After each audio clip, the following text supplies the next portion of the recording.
আমার আল্লাহ পাক রব্বুল আলামিন জিনকে বানাইছেন কুন ফায়াকুন বইলা। আমার আল্লাহ পাক রব্বুল আলামিন গাছপালাকে বানাইছেন কুন ফায়াকুন বইলা। আমার আল্লাহ পাক রব্বুল আলামিন ফেরেশতাদেরকে বানাইছেন কুন ফায়াকুন বইলা। আমার আল্লাহ পাক রব্বুল আলামিন মাছকে বানাইছেন কুন ফায়াকুন বইলা।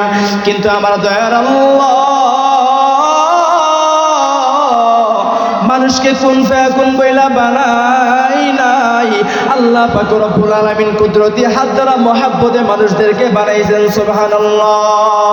আল্লাহ আল্লাহ क्या मुबारक नाम है, अल्लाह अल्लाह आशिकों का काम है, या इलाही तू मेरा माबूद है, या इलाही तू मेरा माशूक है, या इलाही मुझसे मुझको दूर कर ताकि देखो मुझ में तुझको एक नजर।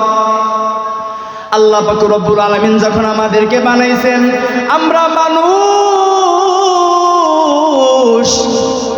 কেন রব্বুল কাবা আমাদেরকে বানাইলেন?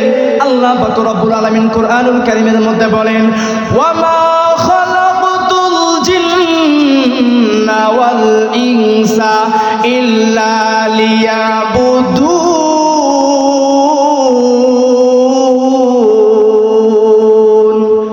আল্লাহ পাক রব্বুল আলামিন আমাদেরকে বানাইছেন, এ বান্দা আমি আল্লাহ তোকে জমিনের মধ্যে পাঠাইছি কেন জানো? আমি রব্বে কাবা আরশের মালিক, তোমাকে জমিনের মধ্যে পাঠাইছি শুধুমাত্র কেবলমাত্র একমাত্র আমি আল্লাহর গোলামি করার জন্য। কথা বলেন ঠিক কি না?